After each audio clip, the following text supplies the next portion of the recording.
Hey, what is up, everybody? Welcome back to Friday Night AV. I'm happy to be here with you guys. I have the beautiful Catherine back, which you can't see, but say hello, Catherine. Hi, guys. So, I was solo last week when I had everybody on because she had a prior commitment she had to attend to, but it's nice to have her back. So, I'd like to welcome you. It is December 29th, episode 12, which I can't believe this is the 12th one of doing this. They do say time flies when you're having fun. I've certainly been enjoying myself and not been saying fun a lot. Isn't that right, Catherine?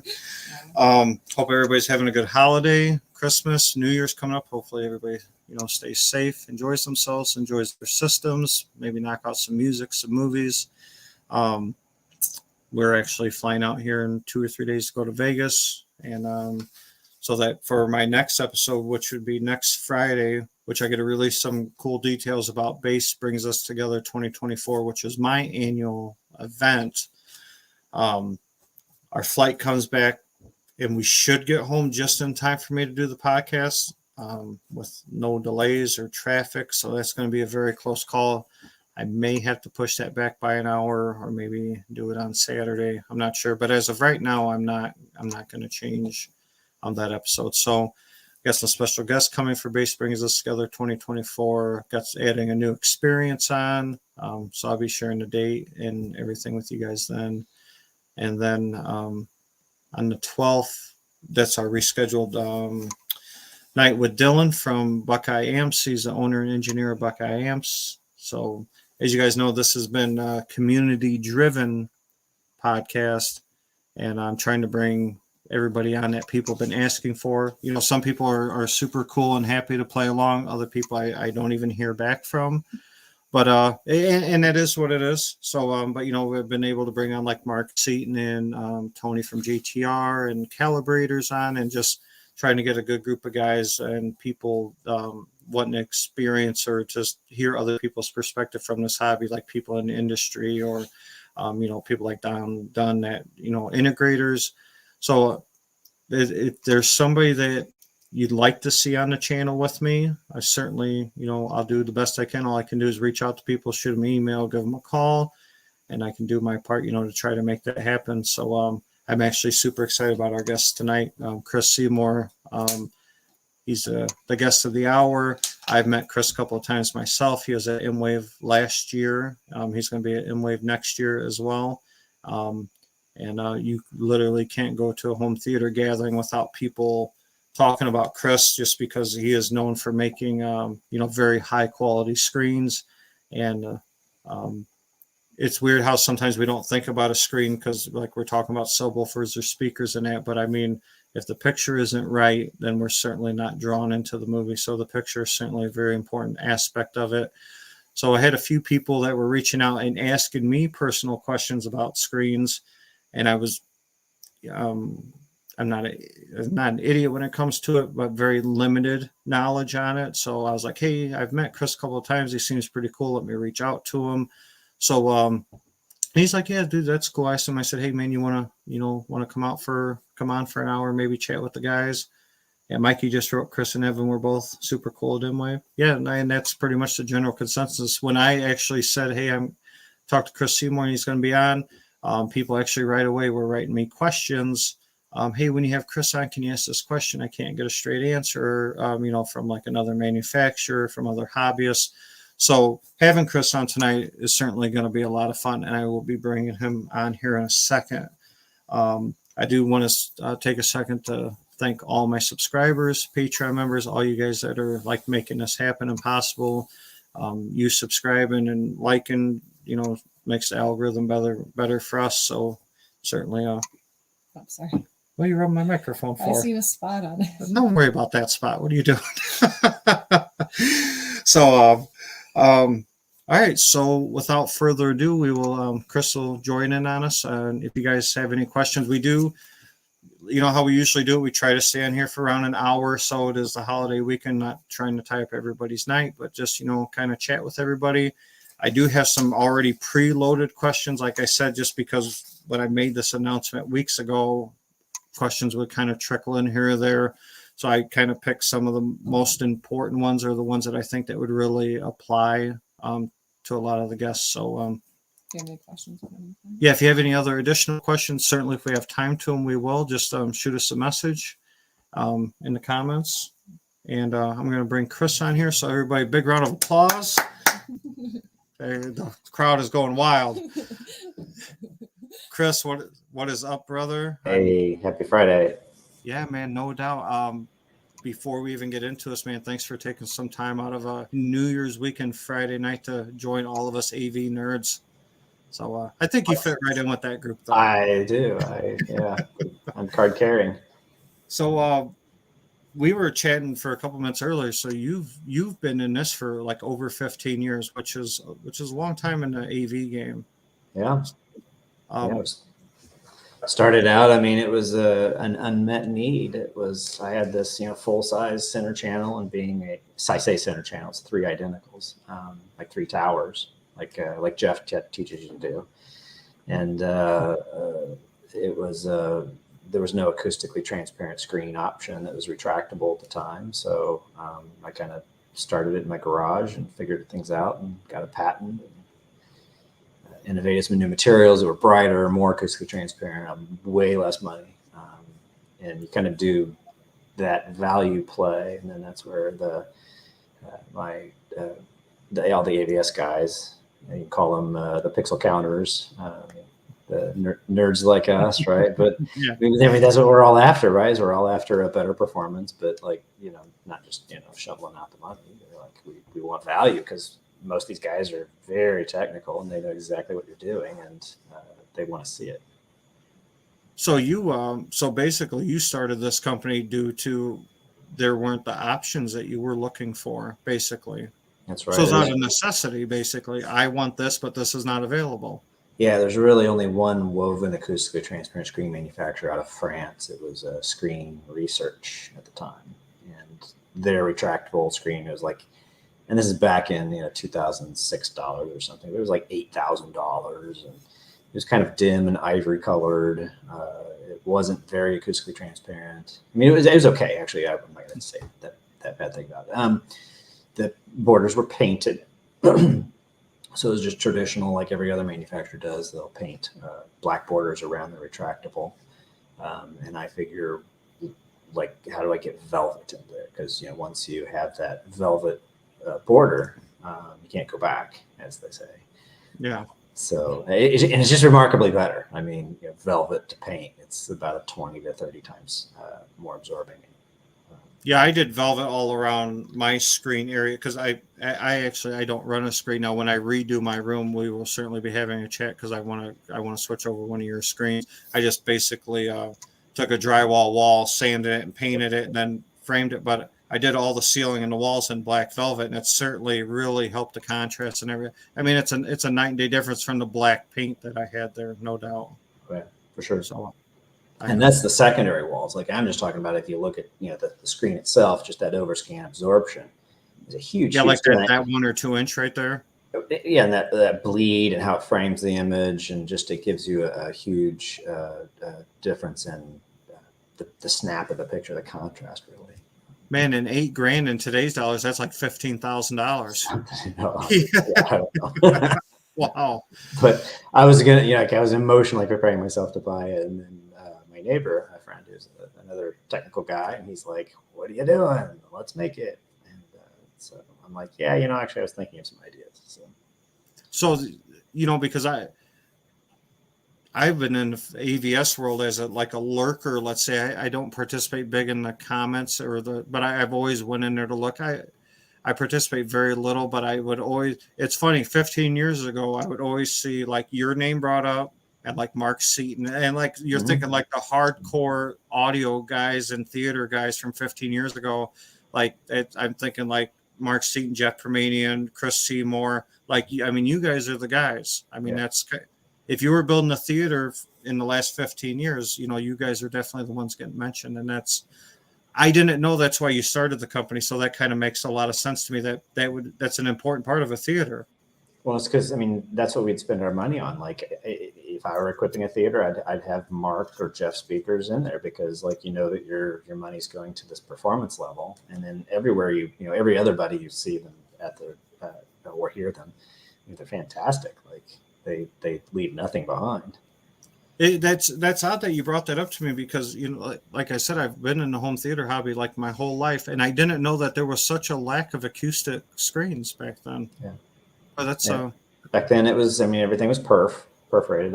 Even Stewart had white papers, kind of refuting the merits of woven screens. It was kind of a hack job, but they tried. But hey, they make woven screens now, and there's reasons to do that. And I think as one of your questions, not to tee off too early, but we can get into the whys and limitations and kind of.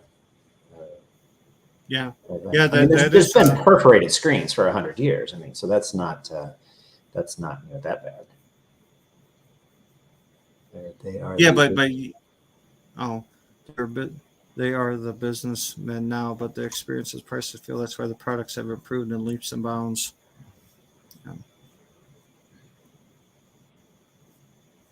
Is it a sign of age if I lean into the monitor to look a little closer? Yeah, I do all the time. What's that say? Yeah.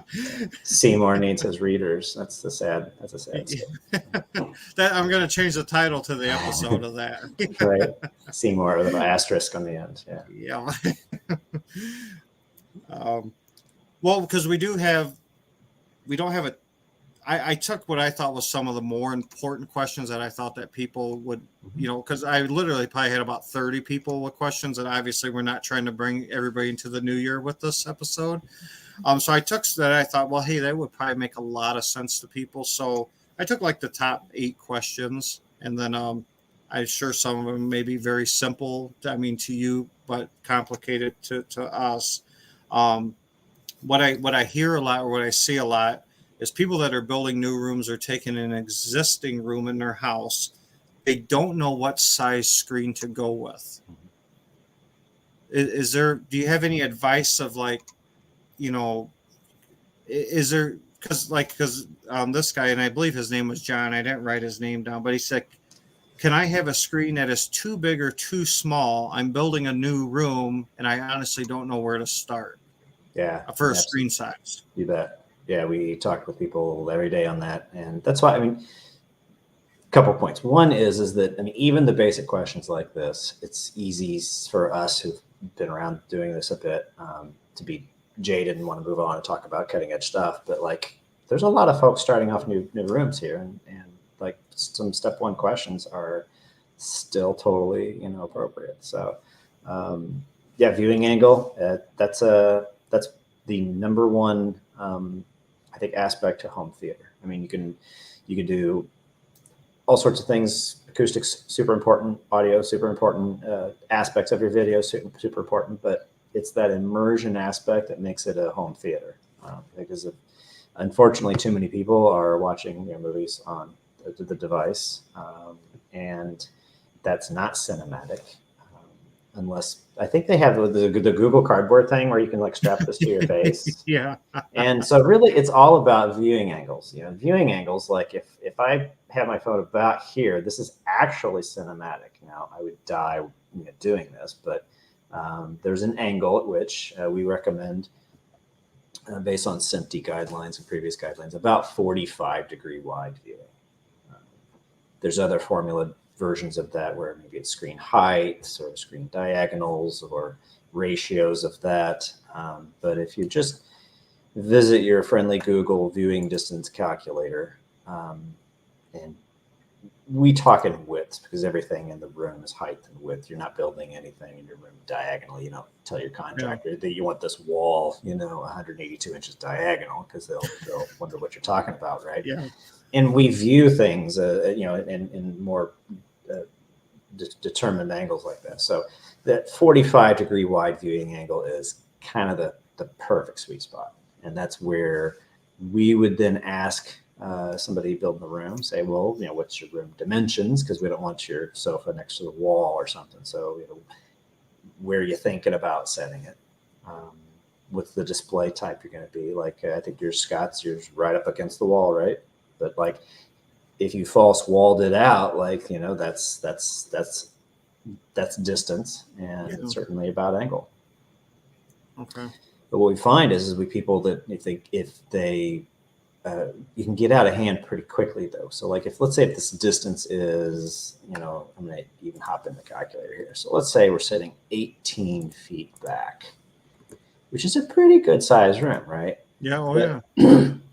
But to get that immersive 45-degree angle, that'd be a 180-inch wide screen. So that's 15 feet wide. That's a big screen. Yeah, that's huge. Yeah. Now you're running into the limitation of how you're going to really light that up.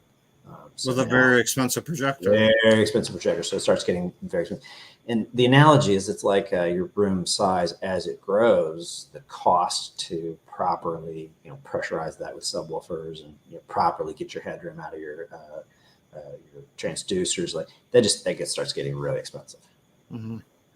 So it's all related.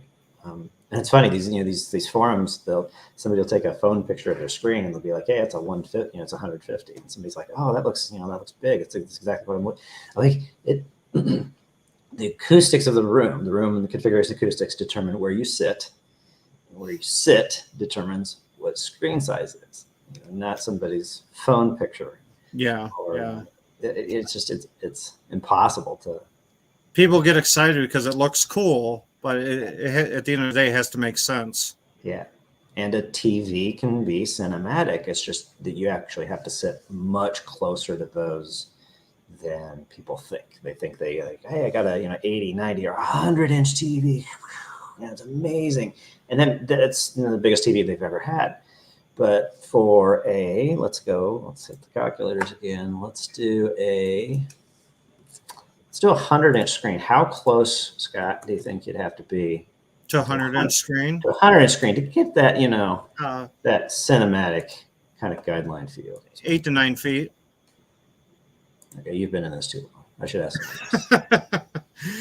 Yeah, you're right on. It's right on about 9 feet. But people get this 100-inch screen and they suddenly think that they can have 3 sofas and 12 friends over and have the movie experience.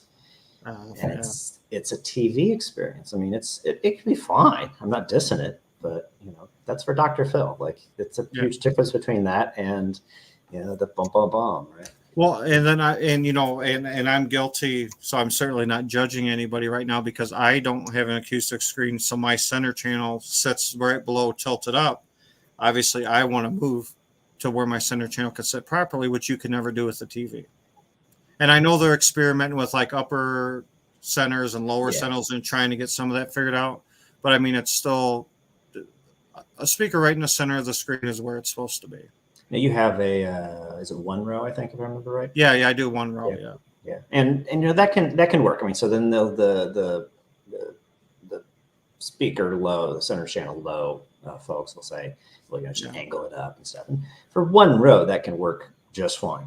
So I just want to clean it up though. So it needs it'll look a lot sleeker and a lot cleaner when I go that route. It will, and once you get that perfect timbre match going across and that axial, that image thing, so as things go across the screen, they don't do this. Yeah. So I'm not going to point out the limitations to your system, but I'm already very don't add a second row. So it's that second row, that third row, and then they show these multi-row situations, and then the center channel's down there on the floor behind people's heads and under their knees. And that's the most important speaker in the room. Maybe not the most fun, but it's the most important speaker in the room. If you want to hear what's going on. Yeah.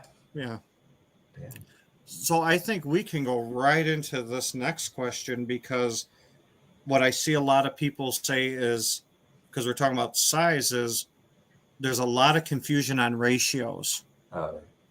Is people are like, what ratio should I go with? Because there's so many different ones getting sent to us. Like, I mean, what's, and I run into it too. Obviously nobody likes the bars. So I mean, from your perspective, what's the best advice you have for that?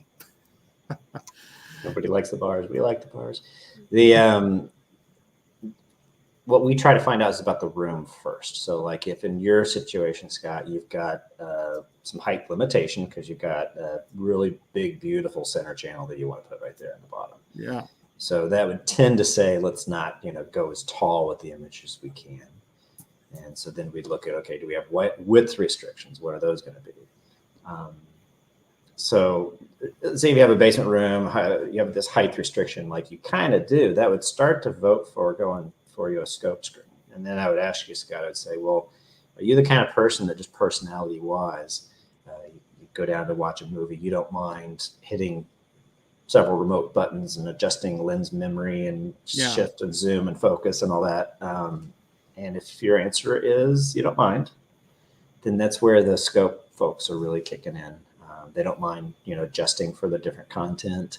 They want that. They want that. About 70% of best films or Oscar-winning films are scope ratio, and they want that to be large and the romantic comedies to be small. Sorry, Kat. And is that worth the bulb life? Is the main question. Is it worth the what? The bulb life. Yeah, right. You're like, I burned 2.5 hours of bulb life on this. Yeah, that's funny. So that height restriction, it's good for multiple rows. So if you were stuck in that situation where your center channel is down low, having a not so tall screen does help. So that would vote for center for that scope ratio product. So multiple rows could be scope ratio. What is your guys' options for masking now that we're talking about? Let's not get into masking yet. Let me get on the other side of this. The screen. Oh, okay. Fence. So the other side. I was of the excited. Screen, Sorry. Get there. We got a whole hour to fill.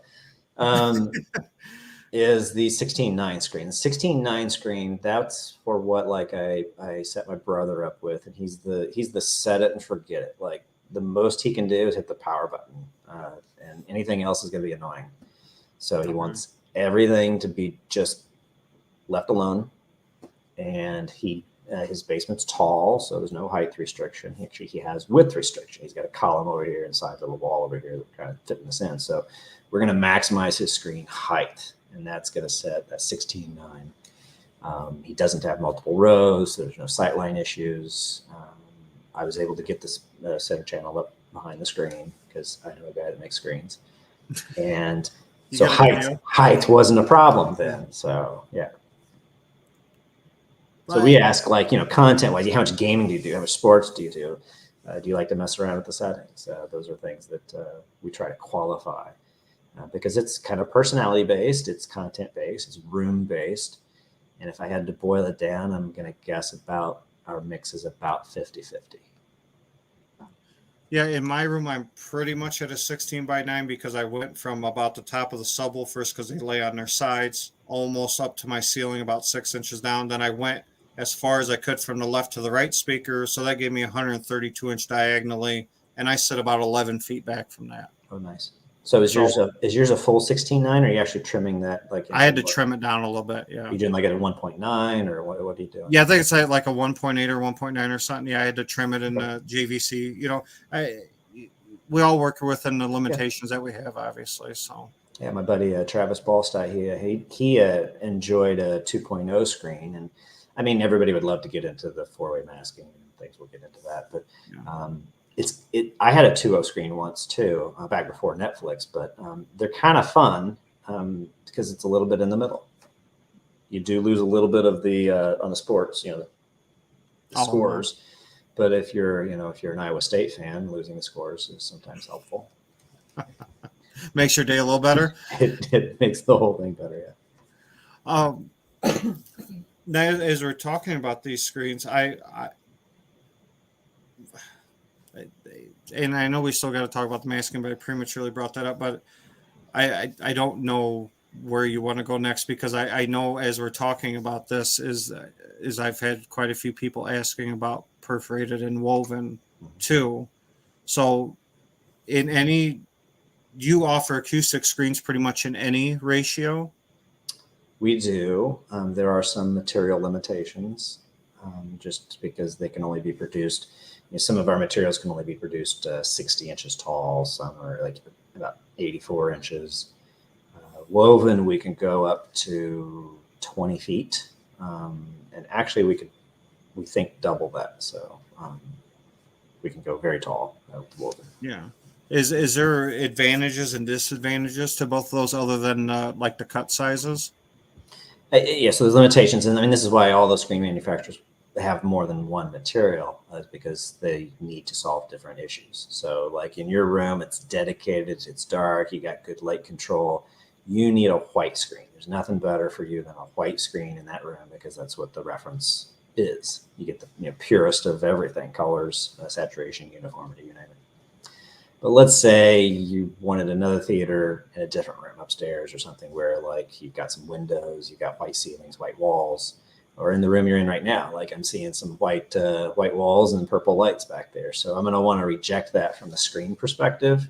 So then what we're going to do is we're going to introduce some ambient light rejection type features to try to keep your image fidelity up and not excite the room so much. Okay. So there's things that the screens can do and different screens can do. The one thing that the woven screens really can never do is specialty coatings. So if you have ambient light rejecting features, things that you need to deposit onto the screen material layer itself, fabrics hate to do that, because really they're not a two-dimensional product. If you take a scope to them, they're actually a three-dimensional product. And you can't really deposit layers on a three-dimensional product without a lot of problems. Acoustically, do they perform pretty good? Either Much screen? better. So then acoustically, having depth to the screen is actually much better. My colleague Patrice Congard in France, the screen excellence portion of my venture over he's in France, the factory's in England. He has a patent from years ago where he measured and proved that. I'm speaking French just like him. So, Yeah, right. That's for a different podcast, a different day. My French gets better through the night, or worse. Yeah. But he showed that the three-dimensionality of the material was a benefit to it acoustically. So you could take two materials of a known, sound transmission, and if you intimately bonded them or put them together, then their performance was worse, as if they had the exact same two materials with just tiny bit of airspace, a little bit more three-dimensionality. But same thing with the weave. So let's take like a piece of paper and punch some holes in it, or a piece of vinyl, punch some holes in it. That's a two-dimensional product. The air doesn't permeate through any portion other than the holes. So that would be the clothing equivalent of a mesh shirt. And you're going to wear a mesh shirt because you want breathability and you want to keep it real. A better solution would be a more three-dimensional product where there's a weave to it and the air can permeate through all of those little holes and the product can breathe. And then you can have this breathable shirt you need without us having to look at your mesh outfit. So did that make sense? It kind of did. So in a two-dimensional, and then the biggest problem. So with a perforated screen, you get the holes. I'm going to pick a plane. I'm going to do it this way. So you get the holes. If it can only punch through a hole, it's going to come through the screen here, and then at that point, it's going to radiate as a new point source. So that hole is a point source. This hole is a point source. This hole is you do this about. So it's almost like a speaker almost. It exactly. hits it and then projects the sound out. That's the comb filtering and the lobing comes out of that, because whether it's 80 holes a square inch or 200 holes per square inch, those are new little sources of sound that radiate out. And for mid-range and bass, it's no big deal because the wavelengths are so big. But in treble, the wavelengths are so small that you actually then start hashing that up. And if that perforation pattern is too coarse, that hashing actually starts to happen in the upper treble or lower treble, upper mid-range. It's in the vocal range, it's in the presence range, and trained ears can actually you can hear a perforated screen. They have a sound. You can move your head a little bit like this. There's a phasey effect to them. You can't correct for it with equalization. So they say, well, you can just boost the treble. Well, the problem is the response is different for every seat, or even small adjustments of your head, and it's everywhere. It's chaotic and it's random and it's not correctable. So a three-dimensional product, so let's say this woven screen, we do this woven screen here, the sound permeates through the threads, and it doesn't re-radiate out. It just permeates through. It just blows through. Instead of shooting out. Exactly. So it kind of like slows it down maybe a little bit and makes it like a calmer. Yeah. So the vinyl screen is about 90% not acoustically transparent. So an AT screen, it all behaves as one. It doesn't. There's not like it's not like the thread is bad and what's next to the thread is good, because it's all woven into a three-dimensional structure. Okay. There's no speaker manufacturer in the world that would ever cover their speaker with perforated vinyl, because it's not good enough. Versus cloth covers a lot of speakers. Okay. Well, that certainly makes more sense to me. Not to interrupt you, but we've been missing out on a lot of live action here. I don't want to leave it. Did you study these, Kat? Yeah. Live action, you can't miss out on that. It's Friday. Do you guys do a screen for USTs? Somebody had a LS800 Epson Silver Flex ALR screen. He was looking for a better screen and was curious if you guys do UST screens. It's a screen for UST. Flex. And so what's interesting with UST projectors is they've become so synonymous with this type of screen also has ambient light rejecting. So that's what he means by the ALR. Because they're so commonly used in these rooms like you're sitting in, Scott, and they want the light to come up from the bottom, and then this lenticular lens screen to selectively reflect that and absorb the rest of the room. But when Value Electronics did in New York City, they did a UST shootout last spring. So they had it was at least, we sent them 5 screens, but I don't know how many projectors they had in the shootout. I don't remember. But I sent them all white screens. Now, why would you do that? It's because it's a controlled situation. They've got light control. They've got it's an ideal type setup of the room. And so what I told them is, I don't want my screen changing or affecting your projector's performance at all. And the only way to do that is a reference white screen. So your drywall can be a UST screen. It actually doesn't need a special screen unless you're also trying to reduce the ambient light effects around your room. So if you have a black Batcave home theater, a white screen is perfect for those too. So, I know Brian, he's in like a media room, it's like a living room / media room, theater room. That's in probably that case, then that ALR that he put in the question is yes, totally valid. We do have a material for that. It uses the same lenticular lens type setup. We're working on some acoustically transparent versions using maybe not lenticular lens, but using a slightly different approach. But it's when you then need acoustically transparent and ambient light rejecting and ultra short. Like that's a product that doesn't yet exist. So, Brian, if you have any other questions about those screens, the best way to reach out to Chris is chris@seymourav.com. So, hopefully that was a good answer for your question. But they do carry the screens. Yeah, we do have some. Our selections isn't like Epson packages those in with their projectors. Those become pretty ubiquitous. But we do have some options, and we even have ways of putting masking on them. Paul R. Hey, what's up, brother? Glad you're joining us again this evening. He said, I have your 150-inch 16:9 XD motorized screen. Can I add masking to just the top of the screen? I can take care of the bottom bar by raising the screen for movies. First of all, Paul, thank you. Thank you so much for your screen. We have had people do that. So the risk with the motorized screen, you can always stop it however short you want. And then you got kind of the white bleed over. And we've had customers clip, and we can help advise you in ways to do this, but it's basically just some velvet across the top and a way of clipping that to the screen or hang it from the case. we could help you fashion something like that, or just advise like with magnets and things to do. The big risk with that is if it's attached to the screen and you retract it, like I don't know what's going to happen. You could pull things up into the case. You could roll all sorts of stuff together. I haven't heard of any accidents yet happening, but rarely, yeah, people will do that.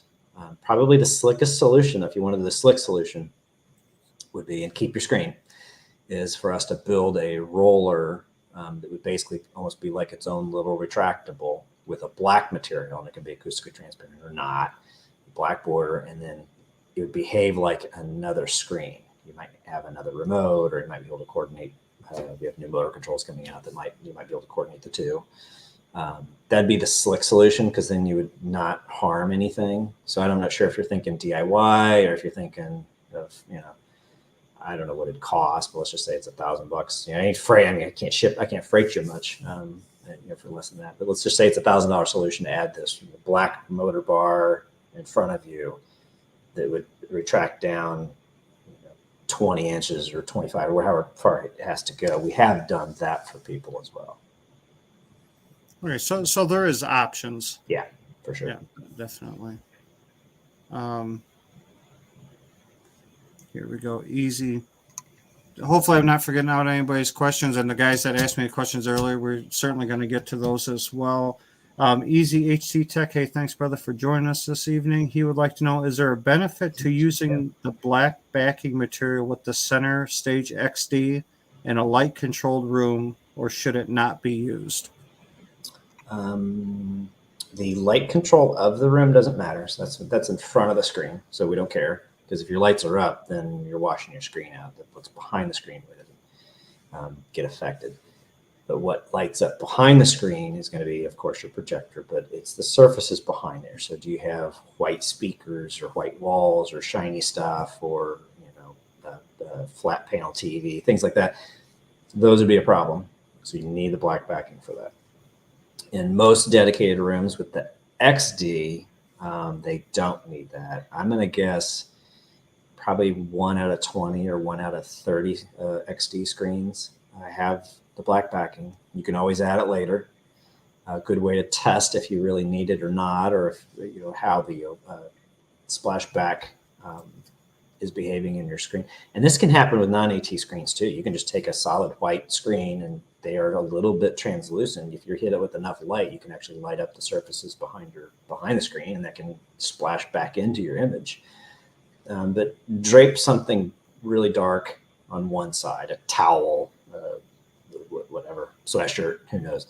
But just put something that is really black and light absorbing, and then run some white title credits and see if you can see some difference. Like, are you getting more light splash on one side than the other, getting a little bit better contrast on one than the other? But that can determine if you're getting any kind of a through screen contamination. And then of course you know to fix that. Then if you're not, if you've got that problem solved, then what you can help with the front of it, as you've said with your speaker or with your system, Scott, is that you've put more black in the room itself, and that really helps that overall. Because if you think about it, the titles are white, but that's putting a lot of light out into the room, and then that it's bouncing over whatever, and then it's going to splash back into that black field, and so your contrast is reduced.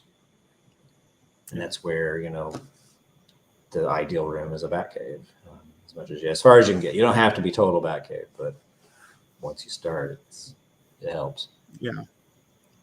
So I'm assuming that's why all your screens are like black velvet around, is to help with all those issues you're just talking about. Yeah, and even if it's got like a little bit of splash from the front, like it's not a perfect room, just proper framing is a big deal. Were you at the projector shootouts at M-Wave last year? This year, actually, still 2023. Sorry. Oh yeah. What time is it? Last M-Wave. Yeah. Real quick. He just wants to say thanks, Chris, for your answer. I was there for part of it. I was involved in some other stuff that was going on, but I was there for some of it. Okay. So you got to see at least some, because that's one of the cool Yeah. features of M-Wave that you can't really get anywhere else. Is they had, I don't know, like a dozen projectors, Mm. like, and you're A/Bing them right next to each other, and they're calibrated, and they're putting known material in there that, like, okay, it clips here, it squashes here. Look at this, this content here, and compare the two. Like, it's an amazing experience. So hope people can attend that. But we had an interesting experience with that, where we had 2 identical screens, and the one on the left had motorized masking. And we asked the group if it was okay, but we clicked that, we engaged that in on occasion, just so people could see the difference. And one of the neat differences is on the left side, we had this $5,000 projector. And on the right side, the screen that didn't have the motorized masking, it was the $26,000, the JVC. And generally, the room preferred the JVC. They could see, what it's doing. It's sharper, better contrast, better black levels, better resolution, native 4K, all that stuff, right? You can kind of start seeing some money. And then I asked the group, and I clicked the masking on the left screen, and this $5,000 Epson, people started preferring that. And it's just because it had this image quality boost from being properly framed. No black bars.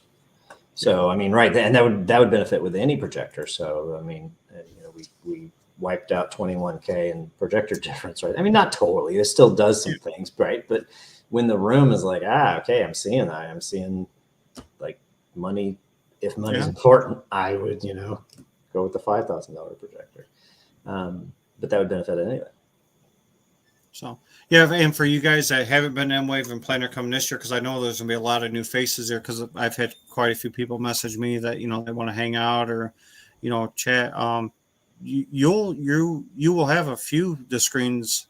Because I believe Jeff has some of your screens he uses in his room, and then you partnered up with Barco last year, correct? Yeah, so I actually got a picture from this, Scott. I don't know if you can, like, get me to share my screen or something. Oh man, you think you're on here with Michael Stevens, knowing how to do all that?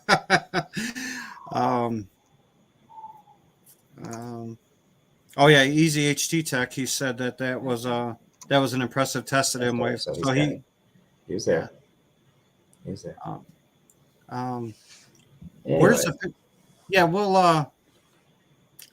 Can you draw us a picture and just show us? I'll do shadow puppets on the wall. Yeah, there you go. All right.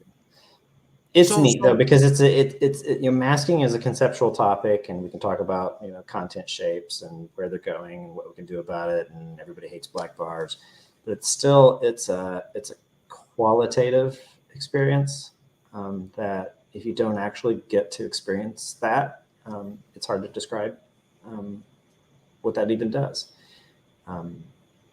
So what masking options do you guys offer? I've seen the 4-way masking before, and I know that it's fairly expensive, the motorized one. Do you offer is there a cheaper alternative? That isn't like automatic masking? Yeah. Well, yes, we kind of have 4 levels of masking. At the least expensive would be magnetic masking panels. And so we get folks that they can go up to the screen and they can click these magnetic masking panels either on the sides or on top, bottom, or we do occasionally do a screen that's in the middle, like a 2.0 or 207 or something. And then we can make 6 masking panels, and they can configure them how they want. So you can kind of have the poor man's 4-way screen for like a couple $1,000, including screen and everything. Like it's kind of a panel party. So I hope you have a closet nearby, and people don't mind you. Yeah, but once you're set up for that 2 or 3 hour movie, you're golden. Yeah, for sure.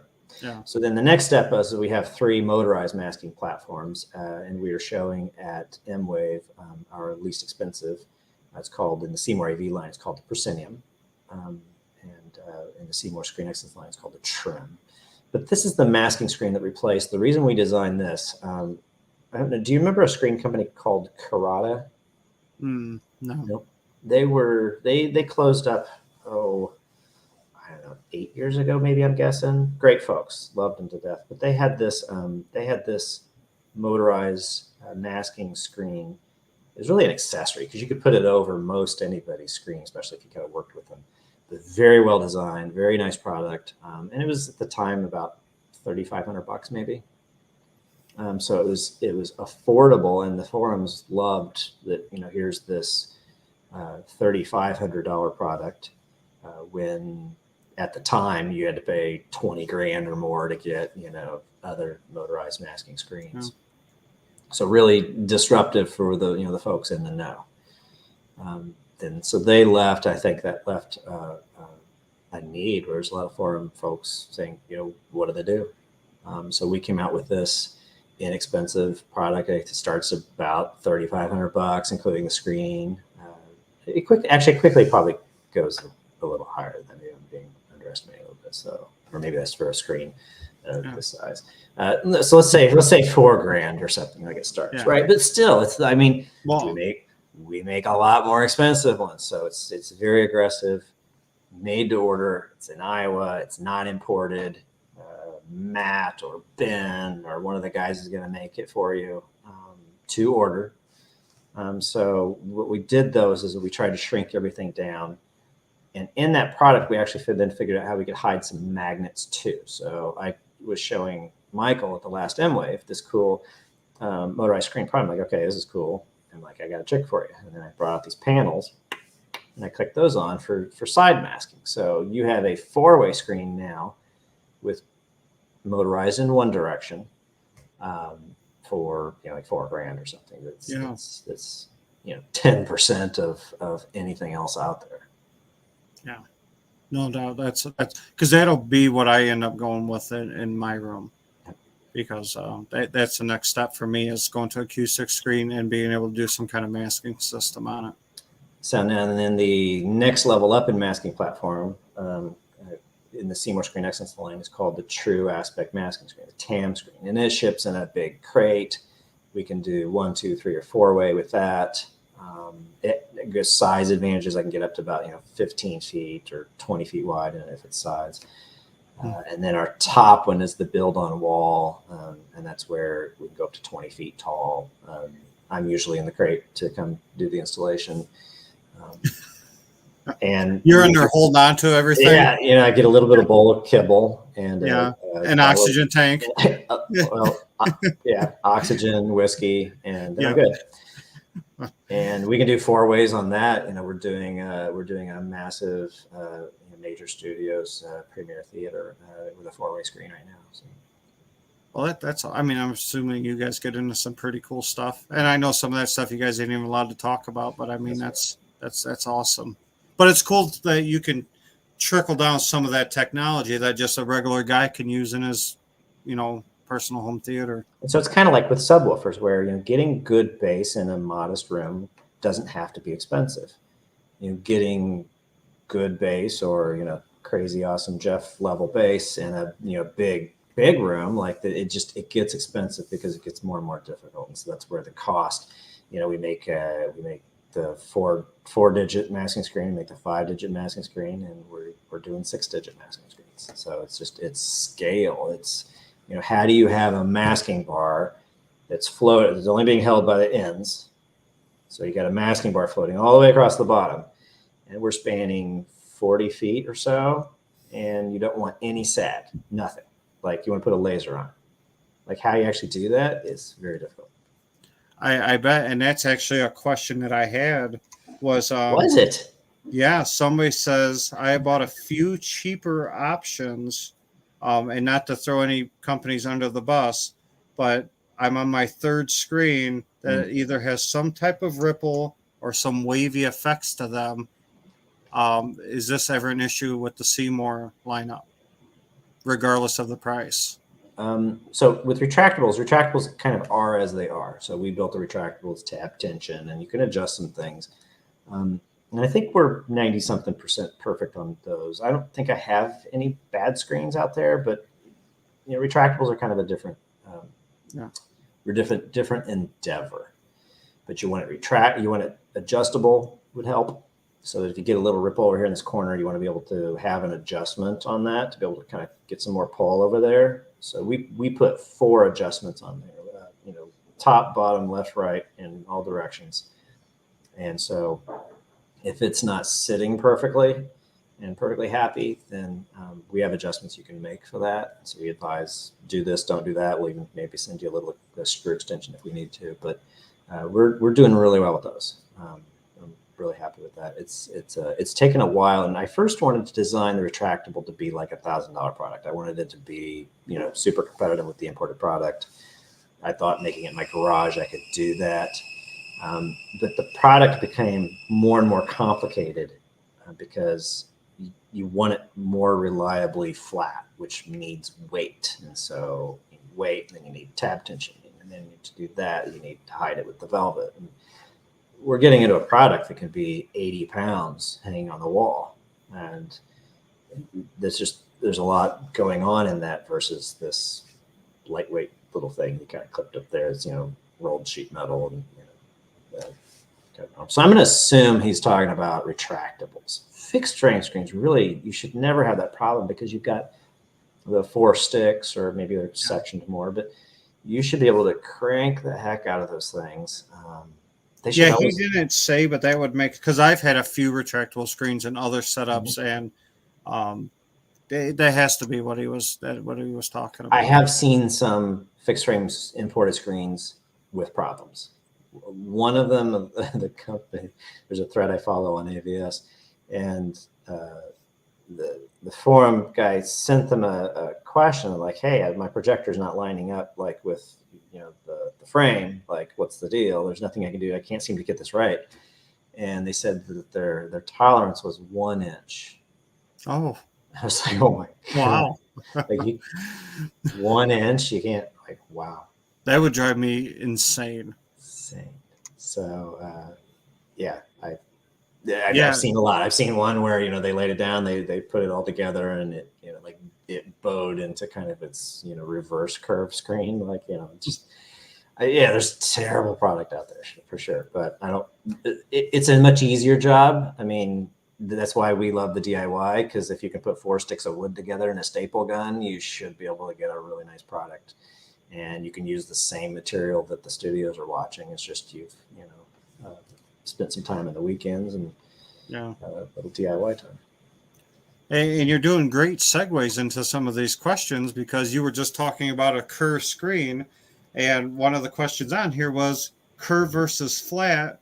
What is the benefits? And also, if I decide to go curved, does that require a special lens or some sort of software or special computer to make that work? So I guess the first part of that question is what's the advantages or disadvantages of going with a curved screen over just a regular flat screen? The curved screens started because they were silver. The silver screens, you needed low output projectors. You needed as much reflectivity as possible. But as you go up higher in gain, the uniformity gets worse, and the hot spotting starts to do this. Like if you just shot it on a mirror, right, you're just going to look at the lens, right? Yeah. You get a little bit fuzzier mirror. It's going to be a little wider.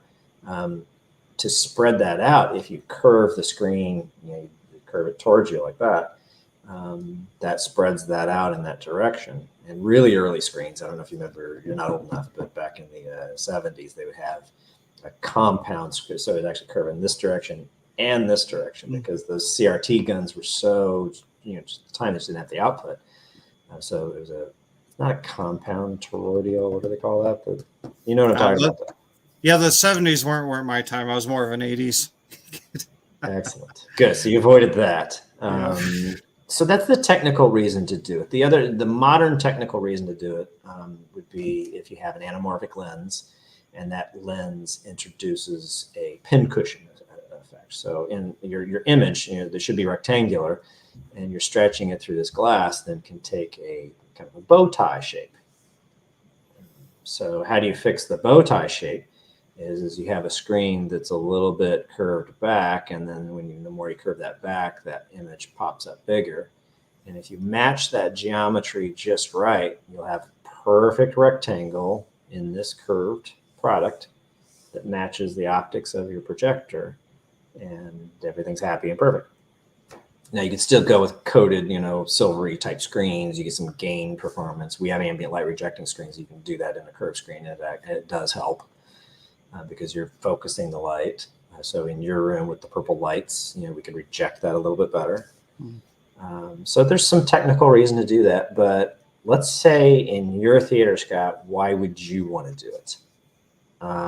If you don't have lens distortion, right? You're not running a lens, are you? No. Okay.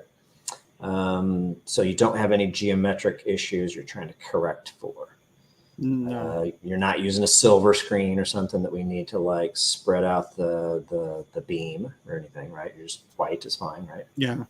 So there's no technical reason to do it in your room other than they just kind of look cool.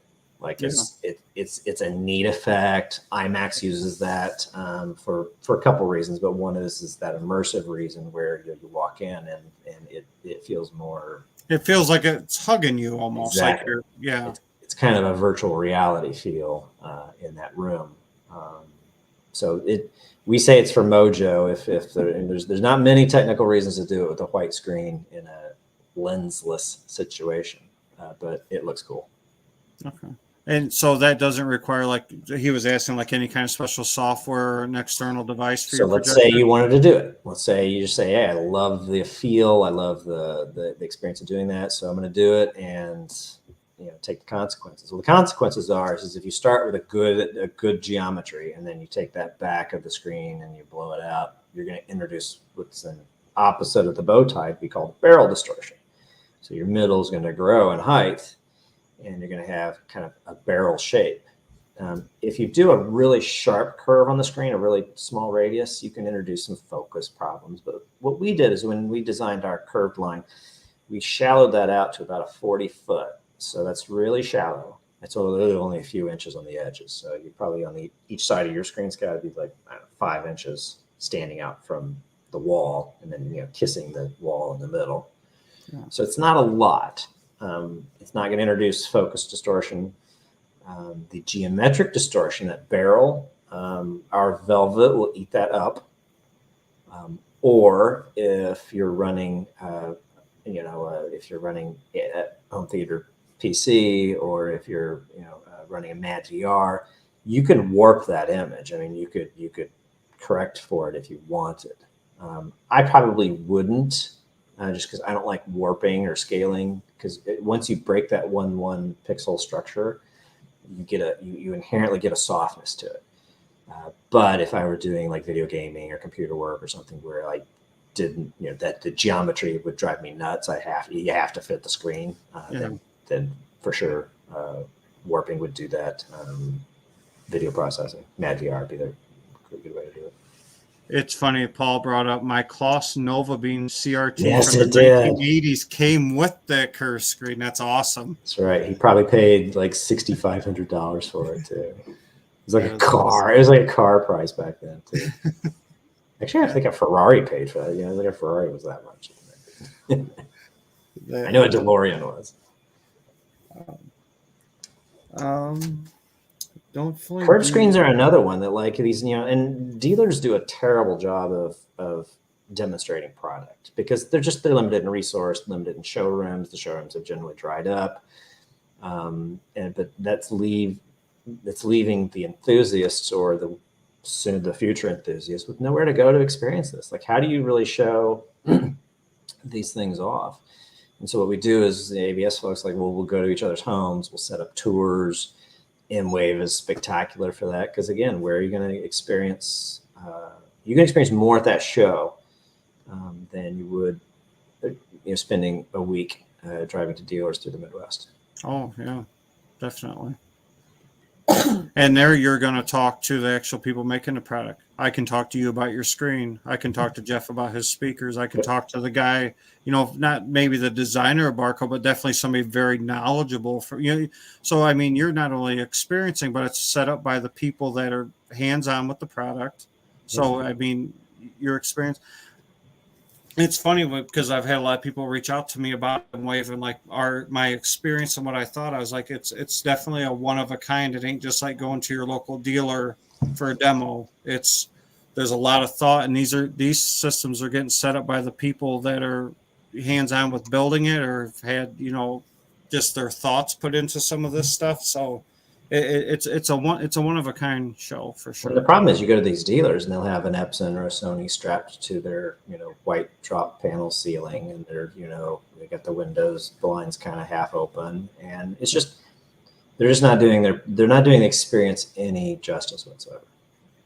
Yeah, and another good thing about M-Wave is you see a lot of the projectors there. They're newer.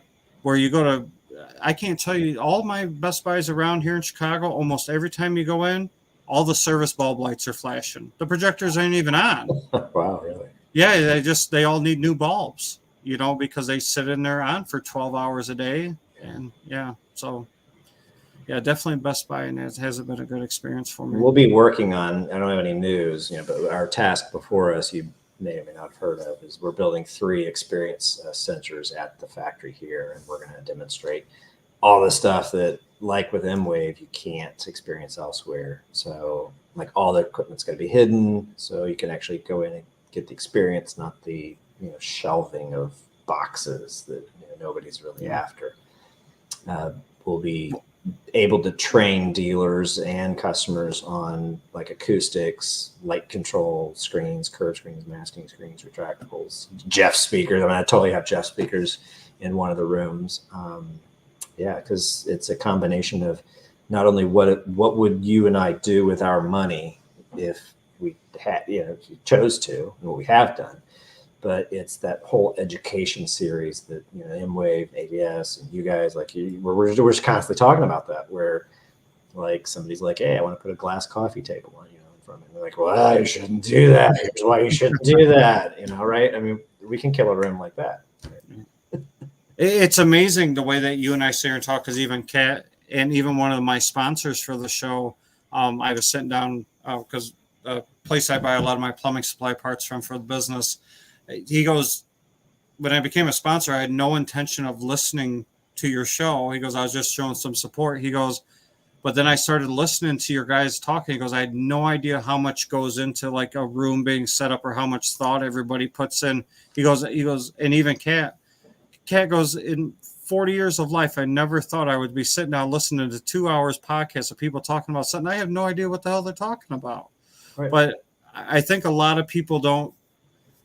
This all happens for a purpose. There's a lot of reasons why what's happening, and when you really dig in deep, it makes a ton of sense.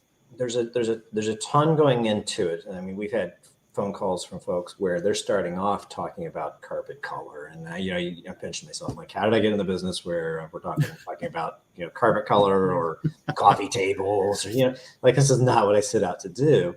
Yeah. It's part of this whole experience. And then the second point is that the experience is fun. I mean, we set these rooms up. You can set your little kids down or your old, parents down, and they don't even really care how you got there. But it's the result. Like, you can just kaboom. Like, we're in it to be entertained, and it's like, that's what we're after. I think a huge misconception, especially for people that aren't deep into the hobby, and I noticed this a lot at M-Wave, or even when I have people over, is they go, I seen people walking out of the rooms at M-Wave with big smiles on their faces, and they're like, oh, I never knew something could look that good, or something could sound that good. And I think that for some reason, unless you're deep into the hobby, is there's still a misconception. People think that projectors don't have the best pictures. Right. Like we'll have friends or something come over. They're like, oh, you got a projector set? That reminds me of being in high school watching a projector. Then when they watch it, they go, wow, that's like watching a TV. For some reason, people still think that for some reason, and that certainly, obviously, is not the case. Yeah, that's totally true. And with Barco bringing that kind of that color quality, that fidelity, it's a color volume. So it's not just this brightness, it's not just this saturation, it's the ability to do both at the same time. Brings you this image dynamics that are just is like, just blows you away. And so it gives you that TV picture, but the screen's 15 feet or whatever. It's huge, and you can have seating for 20 people in the room. Similar to acoustics, though, everybody thinks, and the trend was is shrinking the speakers and keeping them out of sight. Nobody wants to look at all the big boxes. Sorry, Jeff. Shrinking those things down, right? But then they become unaware of what compromises are being made. And physics are physics, and you just can't get around it. And to have a properly, acoustically pressurized room is something that you'll walk out of there smiling. It was strange, talking like back into the 90s and stuff when Bose was really big with trying to do rooms, and we had a local dealer, like one of their main showrooms was the Bose, and it was like, yeah, you can't see any of the speakers, but there's sounds coming from everywhere. Well, there's sounds. I don't know if I necessarily like the sounds that I'm hearing, but yeah, they're coming from everywhere. But it's not exciting. You're not tensed up. Your adrenaline's not pumping during a Jurassic Park scene for sure. So I think people kind of went into that hype. And I'm not on here to bash any brands or anything, but that was definitely just nobody can see them, but they can hear them, so that we can sell that. But it wasn't exciting for me as an enthusiast. Well, and M-Wave was nice too, and the audio processing folks really showed up. Storm Audio brought some amazing processing, some processing first, like we were hearing active room correction for their bass, for the first time.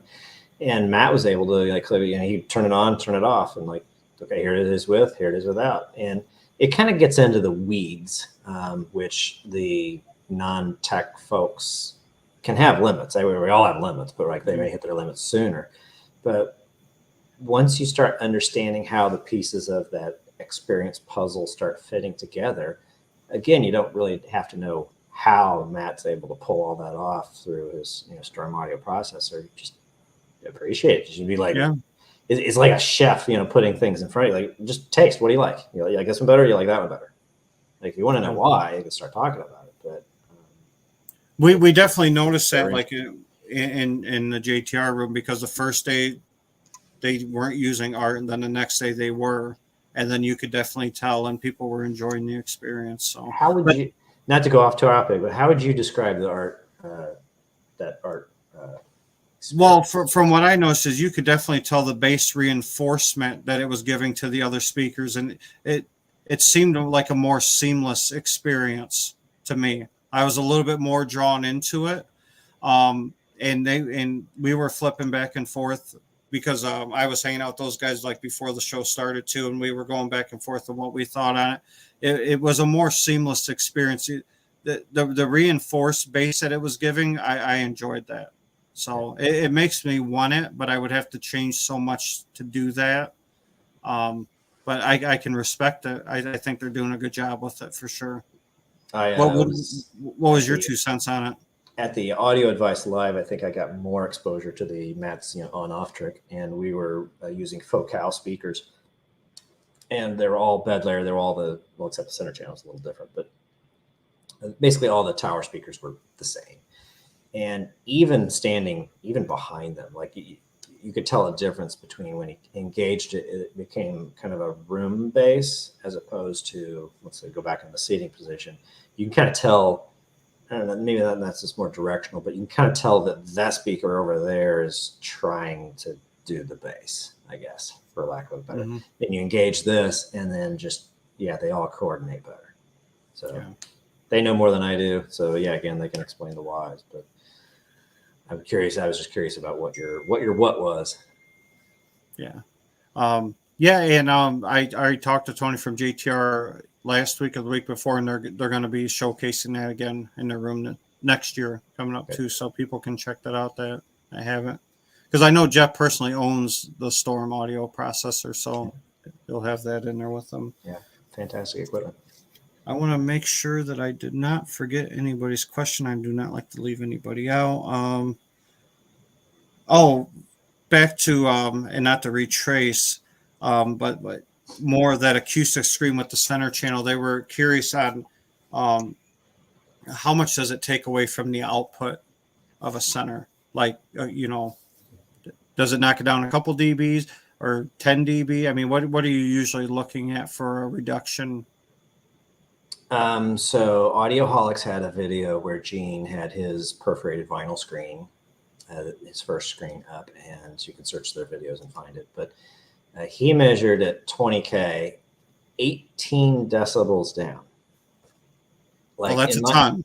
Yeah, in my mind, that's not acoustically transparent. Yeah. I cannot believe that a major manufacturer was making such a product like this. That was brick wall material, you said?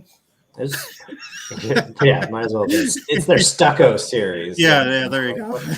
Right.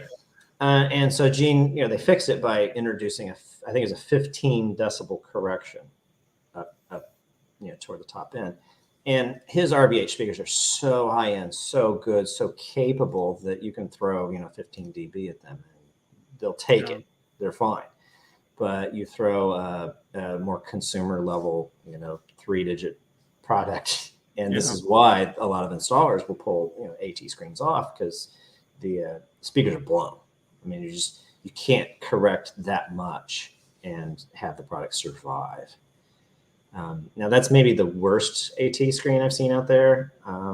But again, the perf vinyl screens, you can get 5 to 8 dB. The hashing, or kind of the comb filtering and lobing, can be in the upper mid range, lower treble, and we make these too. So like, I'm not just bashing everybody with me. We have some tricks and some patterns, and like, we design it to acoustically not be that bad. I think our worst would be about 3.5 dB product. But again, I can hear it. I mean, I can still put a center channel behind it, and I can tell. So for me, like, there's video reasons to do that, but for audio reasons, the woven screens will very quickly get you into better than 5 dB from some manufacturers. 3 is more common. Our XD is about 2.5, and the Neo is, let's see, the UF2 is 2.2. The Neo is 1.5 dB. So what happens is as you get the weave finer and finer and finer, and you maintain a good air permeability through it, it changes from a frequency attenuation, and it rolls out into a pressure attenuation. So really, that 1.5 dB turns into, it's kind of frequency flat. I mean, you'll measure a little bit, and Matthew Pose has some measurements of these things. So he'd be a good one to, although you talked with him last week, right? You need to have him on again next week, because like, he's that I should have good. had you guys both on at the same time. No, I wouldn't talk. I would just listen and have popcorn.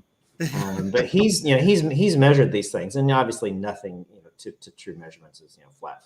But in practice, it turns into a pressure gradient that you just do some level correction, and you've compensated for that. So it's the screen layer that I would put in front of any discriminating person.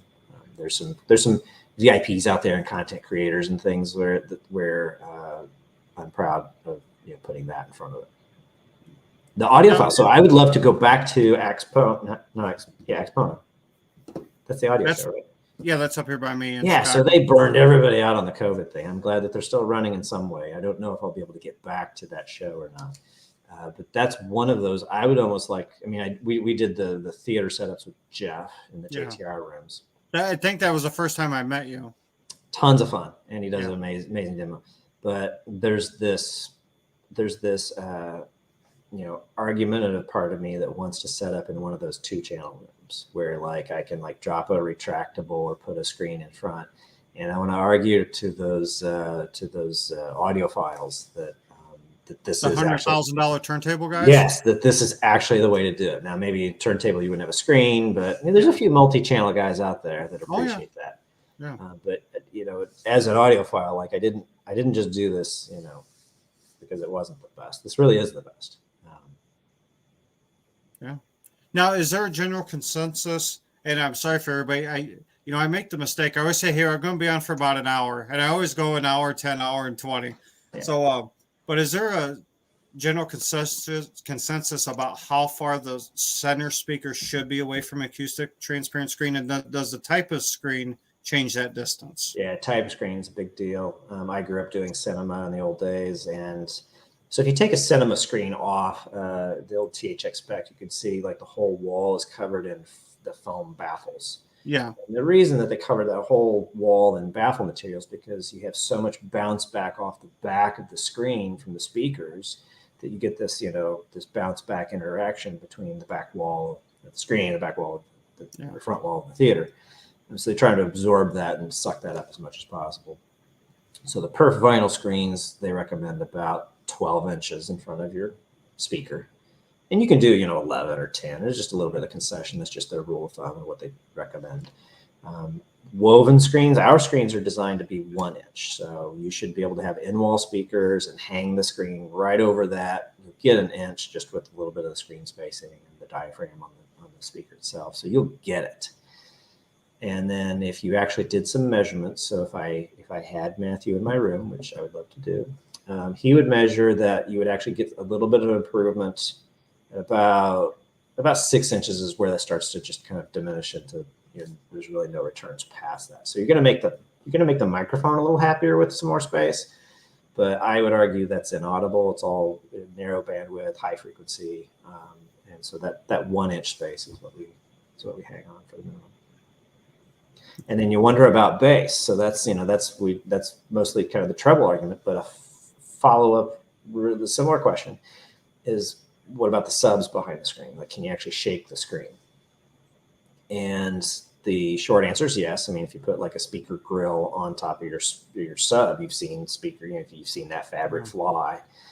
But with our screens, if you get, I think Mark had a room, it's a Star Wars theater in Chicago. Have you been to the theater?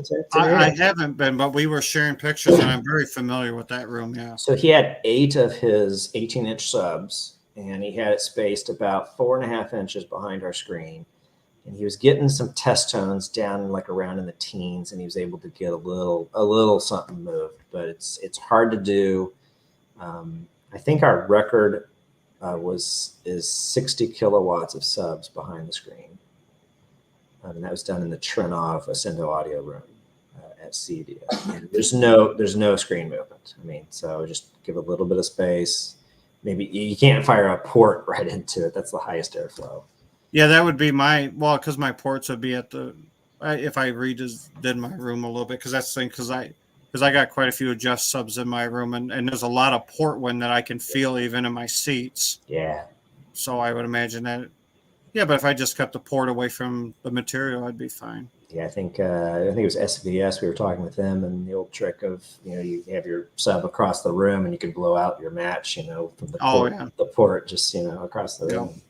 So, and that's nothing's really going to stop that. So, all right, one last question, Chris, and I will let you go. Thanks, man, for all your time. First of all, and actually, this question too, I have a few ideas in my head, but I don't have an exact answer for this.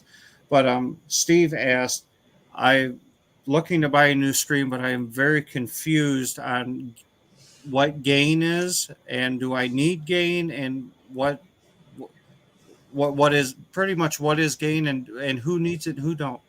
Yep, we match that to the projector. So like how much size you're trying to eliminate with whatever projector it is. We want to know what projector you're using, what size screen you're using. Then we want to know about the room, like if we're trying to reject the imperfect rim parts, like in your room. I keep pointing to your room behind you, but it wouldn't be the best for projection. So if we start at a 1, so 1 is a reference. It's just a laboratory white reference standard, perfect uniformity.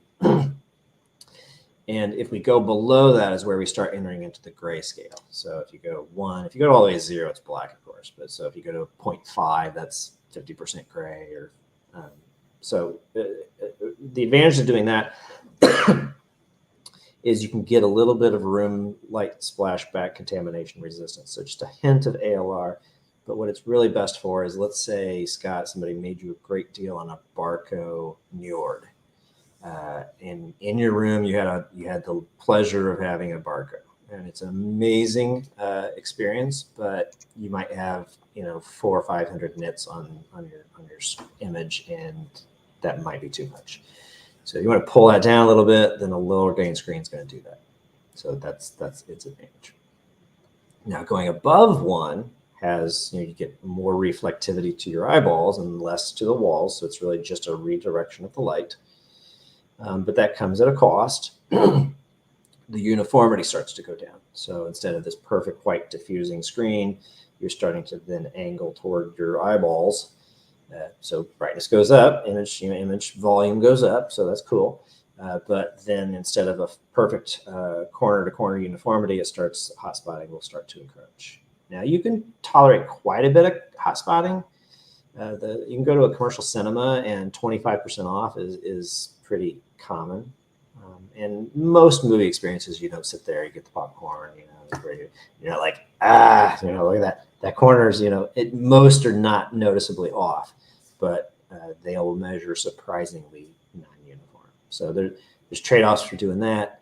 But then there could be reasons to do that. So it's kind of like a horn speakers. You're redirecting instead of radiating perfectly all the way up. Jeff speakers will have a little bit of directionality to them. That helps them to avoid the walls, just like the screen helps to kind of avoid the walls a little bit there too. So, there's some reason to have a little bit of gain, but the more ideal the room is, the more you just want to stick with that white 1.0. Our most discriminating clients, like the color grading studios out there, if the content creators, they would lose it like if gain went above 1. So like most of us enthusiasts are like, hey, let's have a little bump to it. Let's give it a little pop. But the really discriminating viewers out there would never have higher than 1.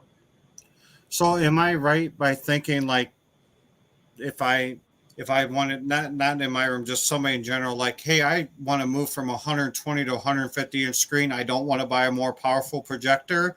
I'll just buy a higher gain screen to try to compensate for that. Is that the right kind of thinking? I mean, it's partially possible. Yeah, you can, and if you're sitting in one spot, it might not be that big a deal. If you can take, 20, 30, 40% uniformity hit, maybe that's okay too. I mean, so similar to the analogies, horn speakers can sound amazing and great. So there's reasons to do it. Yeah. Okay. We tend not to recommend that though. We like to say, get the. It just seems like a cheaper way that people would seem to kind of make a move around it. There's a saying on the forums that you date the projector, but you marry the screen. Okay. Yeah. I've heard that multiple times. So that is comical. I mean, if you just want to date the screen, okay, I'll do that. Right. Yeah, I mean, just for something to play around. But yeah, because obviously, if your room's not going to change in dimensions or acoustics or colors, then that's your screen. That's the right screen for your room for sure. You might be able to. There's some people getting back to the anamorphic lens. You can get a light bump boost with that. So, like if you got a scope screen. We have people going from a 16:9 ratio image and like, okay, I want to keep that. I just want more movie pop, and so they just want to go wider. And so an anamorphic lens, I mean, they're not cheap, especially the good ones. But that can keep your light levels up. Okay. All right, Chris. I think you went through all the questions without a hiccup, man. I think you might have done this before. I've done a couple times. A couple times around the block. Well, man, we tied you up for an hour and a half. I mean, it's incredible, and I keep saying this, but I certainly mean it. But all the years I've been doing this, to think that I would be chatting with people kind of from all over the place, especially industry leaders such as yourself. And it's awesome. I'm glad that you came on and share your experience with us. It certainly means a lot. I'll see you at M-Wave in a few months, and a lot of the people in the chat will be at M-Wave too, so they'll get to see you. And like I said, anybody that has any questions or something that you want a little bit more explanation, and you guys are more than welcome to shoot Chris an email at seymourav.com. And young Matthew, Ross nailed it. That is young Matthew indeed. He's coined Matthew's name, and Ross said he's going to make it stick, but I'm going to help him with that too. That's awesome. All right, man. Enjoy your New Year's, and we will certainly keep in touch, and I'll see you in a couple months, man. Thank you. All right, man. Have a good weekend. You too. Take care. Bye. Cheers. All right, everybody. I mean, that was unbelievable to talk to a veteran in the hobby and ABS forums and bringing a lot of light, which is funny because we're talking about light and screens, but just to have Chris on. Every time I met him in person, he's certainly been very knowledgeable and just happy to. And I feel that with Chris, like I did with when I met Jeff and when I met Mark Seaton and a couple of those other guys, these are just like extreme enthusiasts that have turned this into their passion in their career, because they're not just sitting back as salesmen. They certainly like to sit back and talk shop and innovations and stuff like that. So I can certainly appreciate that. So, all right, guys, that is it for me. I'm wrapping up. Hour and a half, took about an hour and a half of your time. Certainly appreciate you guys hanging out with me on a holiday Friday night. Going to do my best to keep true to next Friday night. I will pop on here and we're going to talk Base Brings Us Together and the dates and the times and the cool stuff I'm going to have going on. Just was ironing out a few little last minute details, but we are good to go. And I'll see you guys later. Hey, Don, everybody's saying Happy New Year's. You guys too. Great show. Certainly appreciate you guys being here. Without you guys here, we would not be doing this. So peace out, everybody. Certainly have a good weekend. I will see you guys next week. And thanks for the intro and outro to my buddy Coyley. See you guys later.